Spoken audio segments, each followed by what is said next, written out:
நீதிமன்றத்தில் உடையப் போகிறது ஏர்போர்ட் மூர்த்தி மீது போடப்பட்ட குண்டாஸ் வழக்கு. கடும் அதிர்ச்சிகள் திருமாவளவன் மற்றும் விசிகாவினர்.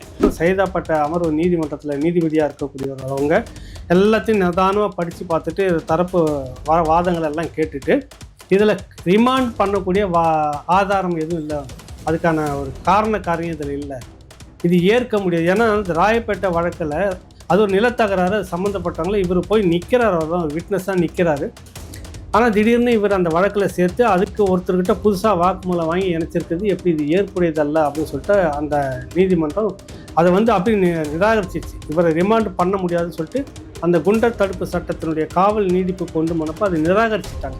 புரட்சி தமிழக கட்சியின் மாநில தலைவரான ஏர்போர்ட் மூர்த்தி மீது விசிகா நிர்வாகிகளை தாக்கியதாக பதிவு செய்யப்பட்ட வழக்கில் காவல்துறையால் குண்டர் செயல் தடுப்பு சட்டம் பயன்படுத்தி சிறையில் அடைக்கப்பட்டார். டிஜிபி அலுவலகத்தின் வாசலில் நடந்த இந்த சம்பவத்தில் விசிகாவினர் முதலில் தாக்கியதாக ஏர்போர்ட் மூர்த்தி கூறினாலும் அவரது பதிலடி சார்ந்து ஆபாசமாக பேசுதல், கொடுங்கோயம் ஏற்படுத்துதல் உள்ளிட்ட பிரிவுகளின் கீழ் வழக்கு பதிவானது.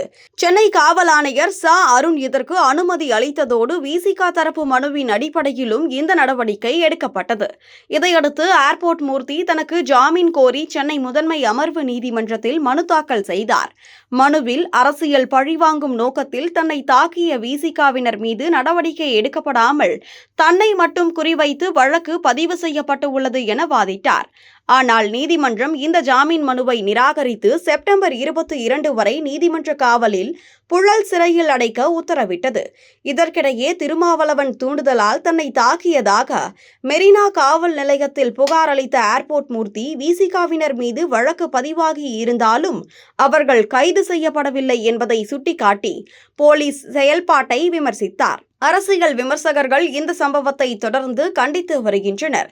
முதல்வர் ஸ்டாலின் ஆட்சியில் அரசியல் எதிரிகளை பழிவாங்கும் போக்கு அதிகரித்து உள்ளது என கூறி ஏர்போர்ட் மூர்த்திக்கு கைதுக்கு கடும் கண்டனம் தெரிவித்தனர். சமூக ஊடகங்களிலும் இரு தரப்பினருக்கும் சமமான நடுவமற்ற தீர்ப்பு அவசியம் என ஆதரவாளர்கள் குரல் கொடுத்து வருகின்றனர். இதேபோல் வேங்கை வயல் போராட்டத்தில் பாதிக்கப்பட்டவர்களுக்காக பேசியதால் மீண்டும் வழக்கு சரி செய்யப்பட்டதாகவும் திட்டமிட்டு சிறைக்கு அனுப்பியதாகவும் விமர்சகர்கள் குற்றம் சாட்டுகின்றனர். இந்த சம்பவம் தமிழ்நாட்டு அரசியலில் கட்சி கலவைகளுக்கும் சட்ட அமலாக்கத்தின் அரசியல் தலையீட்டுக்கும் இடையிலான பதற்றத்தை வெளிப்படுத்தியுள்ளது.